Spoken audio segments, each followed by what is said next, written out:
Bro, what is up? Yo, we're here. This is the first podcast in my home studio. It's pretty cool. I like the setup. Yeah, this turned out pretty good. Yeah. So I've never had another person in here filming together with me before. I've done tons of content Am I? about myself. Wait. I'm popping the cherry. You're popping. I'm the first one in My this first studio. History is made. Should I take a selfie right now? You're the first one on Thompson River. You're the Thompson podcast. He's got his own river. He's got his own podcast. I love it. Oh man, we've come full circle pretty much, which is wild. In a short period of time, you think about. Well, I mean, it's what March 22nd, March, 2022. April, May, June, July, August. We're almost 18 months. 18 months. Wow. So we met in Tampa, Florida. Yep. March 22nd, 2022 was the event I did, Yeah. Disruption of Commercial Real Estate, DOCRE, and Kevin was my keynote. Yeah. Little did I know, Brandon Adams would be there. Bodyguard was gonna walk in his black jacket with a gun. No, I had no gun. But Like straight up Entourage style. yeah. Yeah. And I don't know how you remember it, but I remember we met at the hotel the day before. Do you remember that? Yes. Okay. Yes, we did. Yeah. Yeah, and I had a couple people there. Around circle, a group of us. It There's was about that 10 of us table, there. 10 8 of us there. people. Yeah. Yeah, everybody was kind of talking about these businesses. It was pretty. I mean, it was a really good table of people that were sitting there. That was a true mastermind happening. We were there for like hour, 2 hours, and then so it was the very next day. That was your event. Next day was the event. Okay. And it's funny because a lot of the people that were there too, like Jason Cavanaugh, Dan Rout, owner of our firm, Fortitude, Kevin Harrington, you were there on behalf of him. Gerard was there. Man, Jeff Finn. Oh my gosh, Mitch. There was a big group of players. There was a bunch of killers at that table, and nobody really had any idea what they were in for the next day. Mm-hmm. None of them knew how big the event was. So I think when everybody showed up the next day, they're like, "What is Tommy doing?" Yeah. I didn't know what to expect because I didn't really know you'd be on meeting that time. Yeah. I just know that hey, here's his event, Kevin's coming in, and then when I walked in and kind of seeing the whole thing and then talking with you further, I was actually really impressed because I've done a lot of events and I'm thinking people say, oh, we're gonna have a couple hundred people there. I'm thinking, okay, there's gonna be 50 people there. Yeah. Because I know people will talk something up. I mean, you gotta get the people there, right? And you filled the room, and it was like I was impressed. Yeah, it was. I mean, that was the biggest event that I've ever done. Yeah. And it wasn't even in my market. We did it in Tampa, which I'm in West Palm Beach area. So, but yeah, we partnered together with somebody in Tampa, Florida, Brittany Brachowski, who's the DMB of the state of Florida for eXp Commercial. And it was the most stressful event I've ever hosted in my life because it just kept getting bigger and bigger and bigger. And then when we got Kevin to come in and be our keynote on the panel, that really kind of blew it up a little bit. Makes it a lot easier when you get a shark. Yeah, a little bit. But people were like, people were coming out of the woodworks for it, and we only charged like $49.99 to go to it also. But yeah, it was the biggest event that we did to date, and it was a lot of work to put it together. But having Kevin there, and maybe even people have seen the video that you guys produced for me with the story about. It's actually cool looking at that now and seeing how it kind of showed the whole thing come together. It's like a part of history almost. Yeah. My question to you is, how did you get 200 people there? Yeah, so it was a snowball effect. Yeah. So I've just been doing events for so long now. The first webinar that I ever did had 2 people on it. And I was doing Zooms before Zooms were cool. And just fast forward, I started to do lunch and learns and dinners and, different events and things like that based around 1031 exchanges.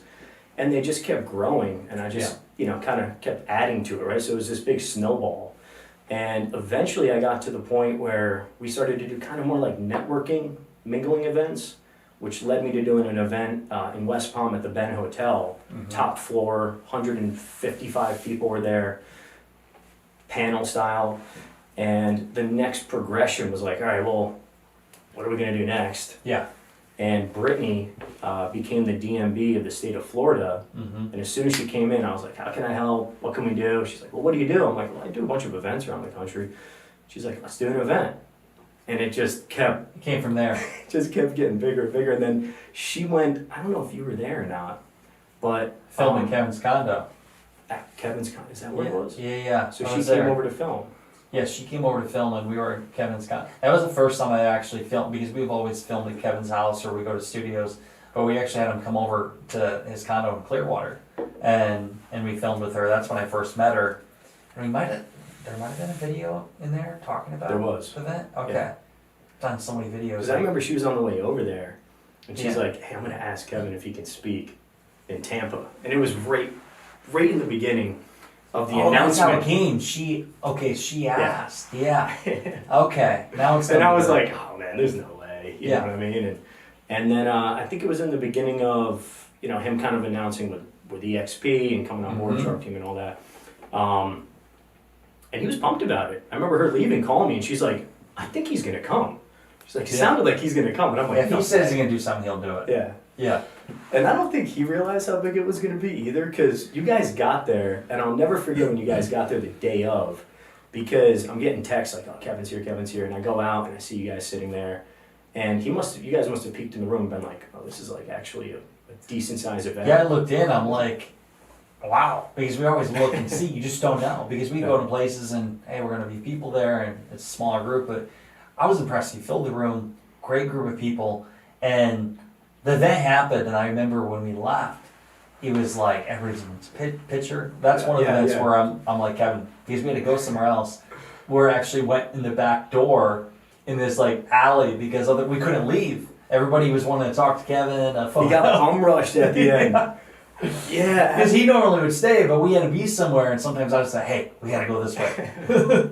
I remember after that, being like looking at the whole team, like we were kind of doing like an after event recap after, and I remember being like, if we have Kevin come and speak again, or if we have, you know, another influencer come in, we have to kind of block it off after, because people rushed the stage to get photos with them, and it became like kind of mass chaos where the people that put the event together, it was tough for them to even Yeah. get photos with them after. It's I didn't 100%. expect that to happen. Yeah, that happens Kinda where cool. there's a line too and take photos. I mean, sometimes it'll be an hour and just taking photos. Yeah. And I'll sometimes try to do it because it's like, okay, I'll just take a really good photo, get it. Because if they don't get a good photo, then they're like, yeah, can I get another one? But transitioning though, Yeah.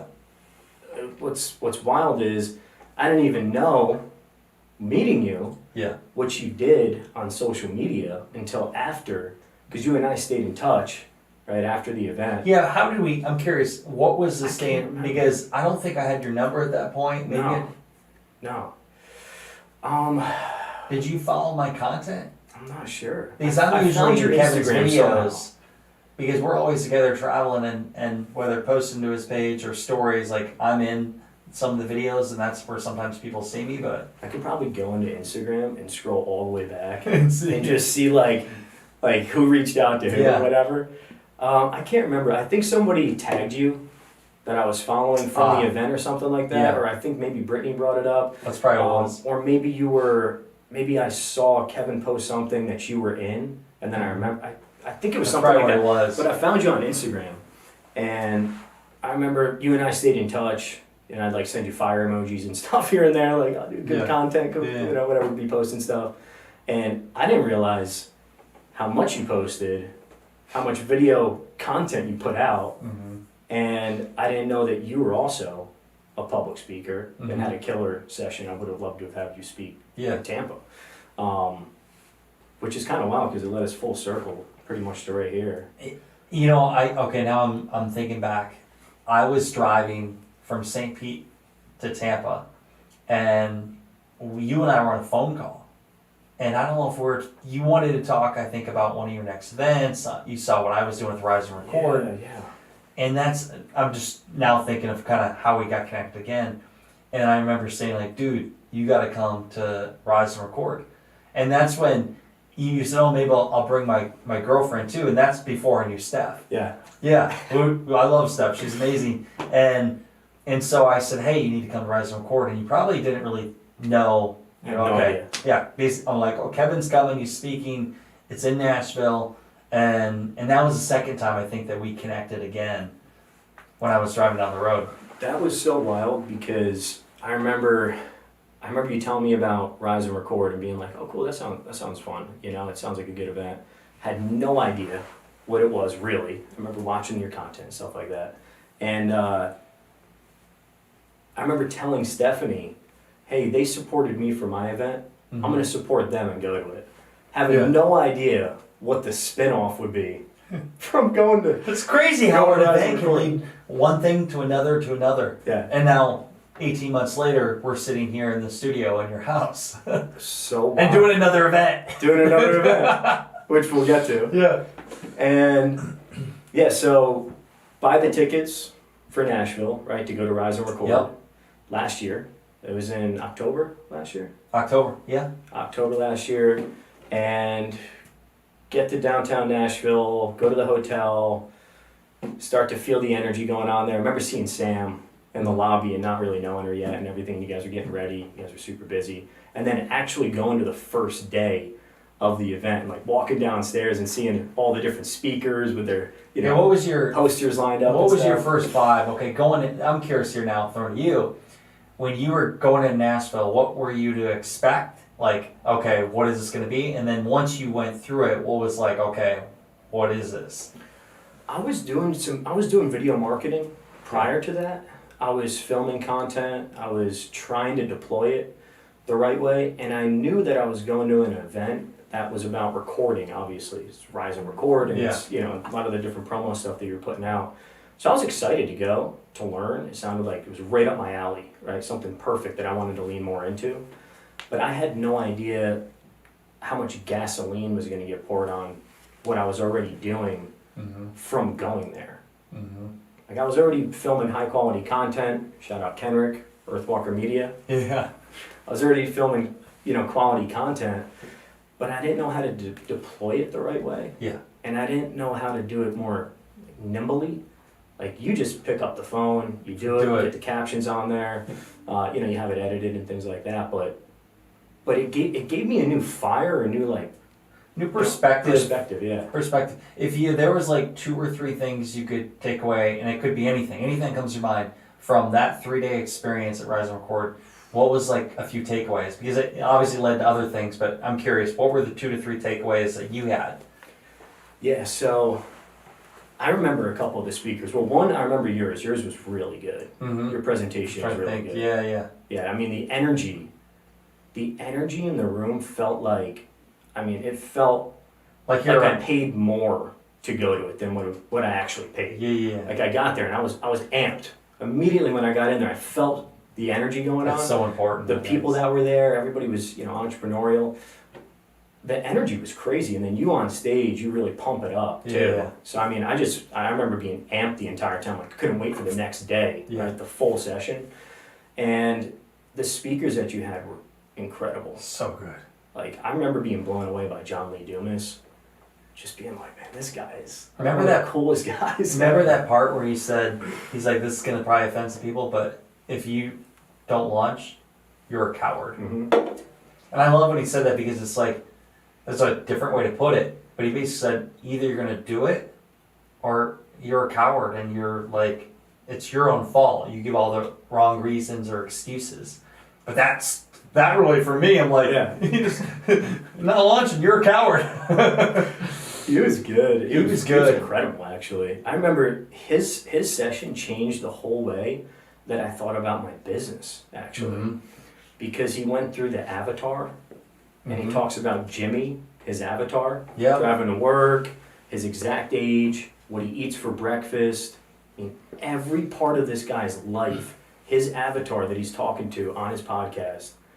And I forget, he had a couple slides that actually broke this down even further. Stephanie and I were just taking notes like crazy. I remember his avatar piece to his presentation changed my business. I've talked about the avatar thing for like 8 years because I've known him for a while. It's like the whole saying, the riches are in the niches. Like he knows exactly who his avatar is, who he's speaking to, and he created a podcast from nothing to now. He's doing 250 to 350,000 a month from his podcast. Just his podcast. I listen to it now too. Yeah. I mean, I've been on the show 4 times now, and I remember the first time I went on, like, I got clients from it and everything else, but I didn't realize how big the show was. Yeah. But I learned so much from him, and that was one of my favorite kind of takeaways from that experience. What was a takeaway like the business lessons learned? Like one aspect, maybe you and Stephanie as a couple, or something like just made you look at your life differently. You know, it was really, so the people that you had speak there, it's younger people mixed with super seasoned people that are like, not on, I don't want to say on the back 9, but have crushed 18 holes of golf and are just like, they're at that level in their life now. Or maybe they're doing something more philanthropic or something more towards HR or, you know, trying to like keep their culture, their company, you know, really strong. So I thought that was like, even if you're just starting out or if you're in the middle or wherever you were, like I remember listening to Simon Leslie, So good. like almost changed my life, I want to say, listening to his stuff. I still tell that story about the house that the contractor built, and they asked him to build one more, and he cut corners, and then they handed him the keys and said, congrats, you know, here you go. And he had to live in the house that he, you know, cut corners on. Isn't that crazy? The last one he did. He never cut corners in his life, and the last one, then they handed him the keys. Still gives me chills talking about that story. Oh, I think that story just makes you realize, like, you never cut corners. It was wild. So, yeah, I mean, I think it was, you know, 3 takeaways for me from Rise and Record were the networking, obviously. You know, I used James for, you know, different things. I met him through your entire, you know, group of people.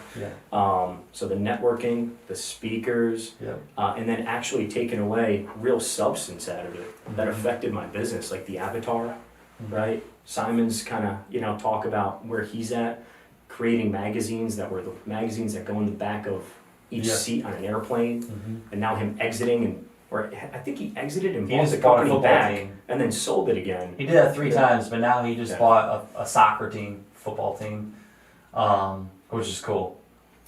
But, you know, aside from all that, I mean, I joined the mastermind too. Yeah. And by the way, you had never joined a mastermind before, a paid mastermind. What? Because I remember, I think Steph came up to Sam and said, like, Sam, so you know, like, we don't do this stuff, and you joined. Like, what? Going into that, it's interesting to see because now you went through the whole year. You've been to every meetup. The Kevin Harrington meetup, the Montana filming, you've been to Iowa. You met my parents. What's been the kind of experience like? Any kind of maybe fun stories we can share? A little bit. Yeah. I had never really paid for training. Like ever. I mean, maybe some Grant Cardone course stuff, you know, here and there. Never paid for training, never joined masterminds. It was the energy for me. I was just pumped. And you and I had a camaraderie too, kind of going into it. You know, you're really good at getting to know people prior to them coming to something that you're going to do. So I felt like I had a good understanding of who you were prior to getting there. And then it just, you know, our relationship grew further when I got there. And I'm a presenter. Seeing somebody else who's a presenter around the same age as me too, who's next level like you are, I thought that was cool. So the whole thing, it just felt right for me. The timing, you know, the presentation, you know, the networking, just it felt right. And I just looked at Stephanie. I just remember being like, "We're doing this. Let's do it. I'm definitely gonna do this." It's cool to see when a couple kind of comes in together because it's the most powerful thing that can happen. They both can experience and get their own perspective, and then you both can look at each other like, dude, you thought of it this way, you thought of it this way. Yeah. And her experience was a lot different than mine too. Yeah, everybody has their own. What was your favorite meetup? Oh man, it's tough, man. I know. That's tough. Which one was my favorite? I mean, Iowa wasn't like the most like luxurious. Which I make But clear. I liked it. Yeah. I like being on the boat. I like meeting your friends. You know, I think that was my favorite one, honestly. Yeah, seeing your dad, Shooting the some gun. guns. Yeah, but from like a luxurious standpoint, Montana was incredible. Was a whole nother level. Yeah, It's like the most like kind of luxurious meetup, but disconnect. They all have their own thing. So I look at Florida is okay. You get some one-on-one with Kevin Harrington. You get the experience. That was great too. We're in a house together. Then you get Montana. It's like Sean's helping you tell your story. You get this whole crazy video asset. But then you're in the mountains. You wake up and there's the mountains. Yeah. You can go fish trout right in front of the lodge. And then you get Iowa, which you're right is the most.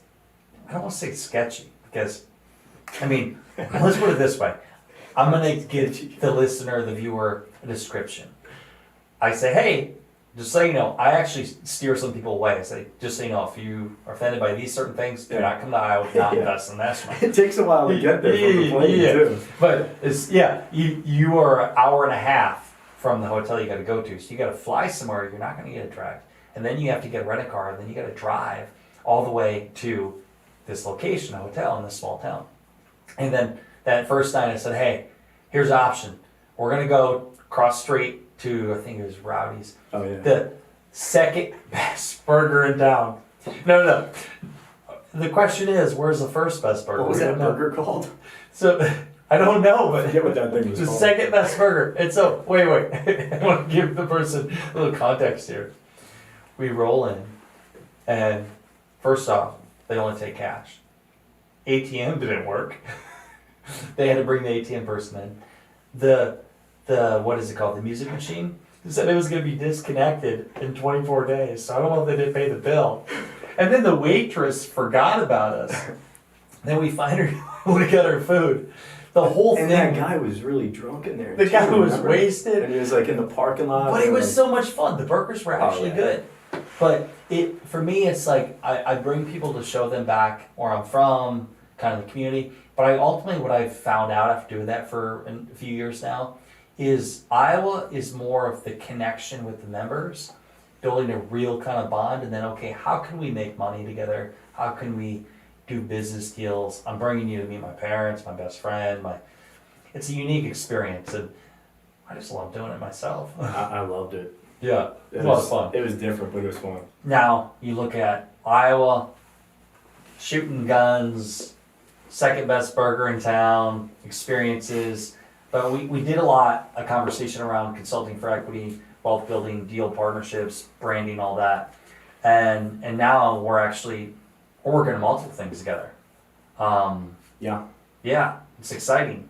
It is exciting. And I mean, everything from front to back was really just fun because, I mean, you just jogged my memory again because it was Iowa, it was Montana, and Orlando. Yeah. Orlando was actually one of the funnest ones.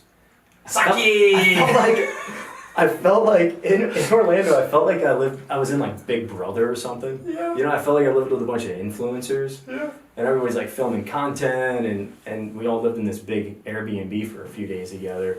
And from that, got to meet James Shockley also. Yeah. And Shout out to James. Just shout out to James because now we work together and he does an incredible job for us. But that was fun. I think that was one of the funnest ones because we were all in such tight quarters together. Felt like I was on like a reality TV show. See, or that's something. why I love doing that stuff. And that's the thing with the mastermind. You have to make sure you get the right people because you get one wrong person, that whole thing, it can ruin it all. We were playing pool. Remember, I was doing my little dance playing the pool, and I beat y'all. Yeah. The pool. That was fun. Yeah. But I did win in Iowa though. Just saying. Oh, yeah, you fucker! You did win. I do remember you did win Iowa. But so the sake. What it was is we had hibachi on the first night. And this guy, his whole thing was sake, and he squirt sake in your mouth. I'll never forget because one of the guys in our group, 30-some years sober, and the guy's like sake, and we're like, no. He's like, no.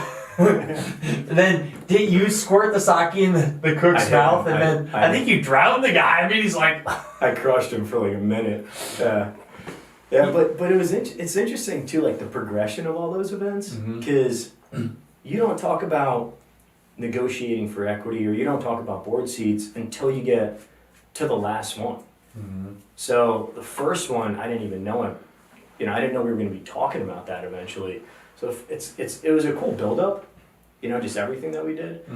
And hanging out with Kevin in Orlando was a lot of fun, and Brian too. Hanging out with Kevin and Brian was a lot of fun. Yeah. And kind of like just sitting around listening to war stories and kind of, hearing it. It was a different light that we got to hang out with Kevin in. Even when you and I golfed with him, even any of the other times that I've gotten to chat with him, or spend time with him, that was a little different. I felt like it was like kind of sitting around a campfire or something, just telling stories. So the thing that happens, I've been to a lot of masterminds with Kevin. We've been flown all over the world. We've been even flown in a jet to the wrong place in Mexico for a mastermind, and then get back on the jet and go to the right place. And I've seen all experiences. And when he does a mastermind with me for Rise and Record, because I've known Kevin so long, we're like family, Kevin, Brian, and I, or like, I'm like a brother to Brian, or sometimes you say I'm an asshole probably, but I look at Brian like a brother and Kevin like almost a dad too. Because we have such a relationship and I bring him in, everybody that's part of the group, he knows like I really am I am focused on bringing good people in. Yeah. And it's not just, somebody that can write a check to be in a group. And so because of that, it's an expectation going in. He knows like, dude, I can trust these people. And so he opens up and shares or like behind the scenes stuff, which makes it really a true connection beyond going to a place and just, okay, here's how you scale a company, here's how you do this. I've found, and that's why I love doing the meetups, beyond me loving it, because I've always loved doing like those kind of gatherings where we connect people and have fun, and I like having fun. But when you build that kind of real connection with people, I found more opportunities come from it. And no agenda like, hey, we're going to go do this deal. It's like we're having a conversation. Maybe we're having a bush light and the camera's filming us and we're in the river. And I'm like, Tommy, what if we did this? Yeah. And then that conversation leads to texting. It's like, okay, let's do this. And now here we are in a studio. You know what I mean? I do. Yeah, like light bulbs just kind of went off as we went through. Because we didn't think about doing this workshop together until the last one. Yeah. In Iowa, I guess it was prior to Iowa, because you said you were going to be talking about negotiating your time for equity, board seats, and you and I had an opportunity we were able to work on going into Iowa, where now you guys are, potentially going to get a board seat with the company. And that started to really make me think, okay, well, what else can we do together? Things. Yep. So going into Iowa with us already having some kind of business that was going on a little bit in the background, me learning more about it, then you and I were like, hey, why don't we do an event together? And that's the brand building workshop. Yep, and that's what we're doing tomorrow. All about, it's building a brand, but also people build brands, but they don't always know how to monetize it. And I've got to see from building my own brand from scratch, but also working directly with a major brand. I got Kevin, he always tells a story. He was on the infomercial, or he created the infomercial, and he helped build people's brands like Tony Little, Jack LaLanne, heck, he had 50 Cent, all these people. And where his light bulb moment is when he went to Necker Island and Richard Branson said, Kevin, you've made this money, you have this success, but you really messed up. You built all their brands, but nobody knows you. Yeah. Like he would go, he'd be with these celebrities and they all knew them. They didn't know Kevin because he was behind the camera. And that's when the light bulb moment came for him. We wrote the books, podcast shows, everything, and the story goes, Mark Burnett found him and picked him to be the original shark on Shark Tank with other crew. And so he was one of the original sharks, and then that helped really grow the brand. So where I get with that is I've got to see not only building my own brand, but working with Kevin with everything he does, and beyond the brand, it's the deal. So he always understood how to negotiate the deals, and I learned business at a young age, but I got to see what it was like to do $1 million deals. Like we're talking stock deals, equity deals, getting warrants in companies, getting retainers, negotiating branding deals, celebrity deals. How do you get a celebrity to do something in your favor, but also give them value? Once I learned all that, I'm like, okay. It wasn't until 4 months ago I said, I want to train this to other people, because I first was hesitant because I didn't know if I wanted to share some of this stuff. And I'm like, where you're an expert, but you feel like, should I be able to share this yet? Yeah. But after I did enough deals, I'm okay, I'm ready to share it. Yeah. And so that's where it kind of came about. And now it's like, I love helping people understand how to, one, build a brand, but the next step is, which most people don't want to do, is how do I actually build wealth with my brand? How do I make money? How do I get equity in companies? And so that's what the one-day workshop's all about. I mean, I was sitting in Iowa, and when you did this workshop, Yeah. I mean, I had light bulbs going off left and right. Yeah. I'm like, I need to do one of these with them, and I don't think you've done any with anybody else. I don't No, think you're the with first. Anybody. I was just in my own. You're the first. That's why I'm excited about this. I was excited about it because when you sit through it, if you're brand new to video content, you get the nuts and bolts. If you've been doing something already, you get, the middle part there, which is incredible for how to monetize, really how to leverage it, how to get on podcasts, how to do books, you're talking about funnels and courses and things like that. Mm-hmm. So it doesn't matter where you're at in the process, because then by the time you get to the end of it, you go through equity and board seats, that's like the best part of building your own personal brand. It gets so big that eventually you can get a board seat. Well, right? So that part really blew my mind, and I'm like, oh, this is so incredible, because we work with so many influential people, business brokers, real estate perfect brokers, for somebody like you. CPAs, attorneys. I mean, and these people have practices, but they may not have a brand. Mm-hmm. Right? So that was the part that really, at the end, when you talk about the equity, when you talk about board seats, that brought it to a whole nother level, and I'm like, we need to do one of these. I'm so passionate about this because it's completely changed my life and allowed me to build wealth. But I look at so many influential people that maybe even influencers, other people, they've never done stuff like this. Yeah. Yes, they've made money, cash coming in, but they've never actually had equity in other companies where they can have their wealth grow for them while they're sleeping. And so I love helping people understand how to do that. And you don't necessarily have to have a known brand. There's people I know that are getting on the cap table and nobody knows them, but they have a unique specialized knowledge and they understand how to bring the right deals to the right people, which is deal flow, which allows them to get in on the deal. And so that's the stuff I like too. And I'm always looking for people that want to be a part of that stuff because I want to bring them in and I want to grow together with people. I just don't want to do it alone. Sure. I mean, we have, our brand building workshop that we're doing in West Palm Beach tomorrow, August 24th. It's a full day session. It's 8:30 to 9. You kick off right at 9. We go to noon. Lunch is served on site. Yep. And then we start back up right at 1 p.m. sharp and go to 4:30, right? It's a full, so 8:30 to 4:30. It's mornings all about branding, show you different ways to make money. And the afternoon is all about, and by the way, throughout it, we workshop, everybody puts their ideas, and then, okay, what are you going to do next? The second part of the day, which I love, is, okay, here's all the ways you can make money from all this. We're talking from consulting to speaking to coaching to brand deals to affiliate deals to consulting for equity, for just directing somebody to one thing. And then we're showing you, okay, here's all the people doing it, and then I actually open up some of the deals I've done. Here's how we did it. And here's different ways you can do it for yourself. And then I show video examples, some of the videos we did that were of value. And so that's the part I like. So then people can walk away, okay, here's how to build a brand. Or if I have a brand already, here's how I can leverage my brand to start making extra revenue streams. And so I'm stoked. We're going to do a couple of these. I'm pumped about it. So some of the people that we have coming, Yep. right? We have somebody who runs a bunch of e-com stores. Yep. We have a business broker that's coming, right? So somebody that can bring maybe even these tools to business owners, Yep. right? Which I think is probably a really great leverage point for business brokers. Use you guys to bring you in and maybe help the company scale at a quicker pace. We have an influencer that's coming on social media. He's got over 300,000 followers. He's one of my good friends, right? He's coming, looking for different ways to monetize on his following. Yep. We have another e-com guy that's coming also that has e-com stores. I like it. That's kind of interesting. And then we have somebody who runs a credit card processing business. Right? They do credit card processing. They help reduce fees on that. Real estate brokers, CPAs. My mind just spins when I think about this because it's anybody, but it's people that really want to bring their brand to another level or open their mind to other things. Yeah. Like that's the thing. It could be just around you changing the way you think on how you make money.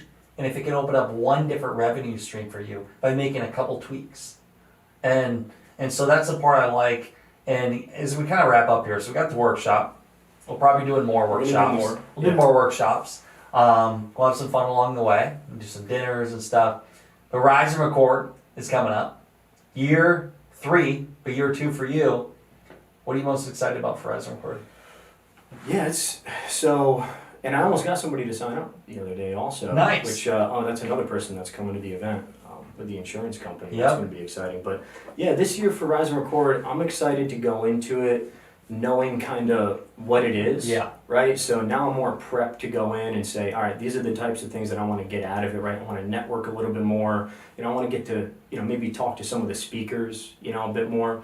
Maybe go in there with some gunpowder on, just how to, what questions to ask people. Mm-hmm. I didn't really realize what I was going into last time. I didn't know I was going to be around guys like Simon Leslie. I remember meeting Simon on the rooftop at the happy hour the night before. And you had no idea I was who like, he hey was. buddy, nothing. I didn't really get any time with him, and I wish I peeled him off because he's just one of the coolest guys on the planet.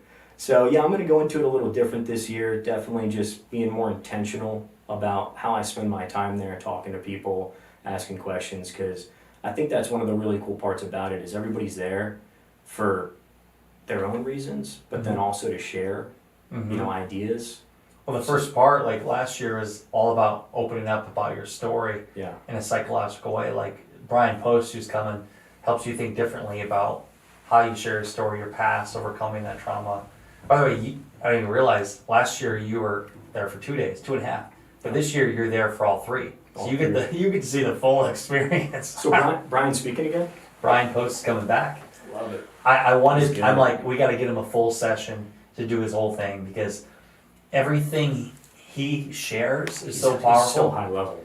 Because it makes you look differently at your story, your past, and how you can help you almost communicate it. Because some people, it's hard for them to even share their story because there's hurt and trauma. And it's navigating that, and then how can you share it? And then we show people, okay, why do you share it? The power behind it, how you can utilize that.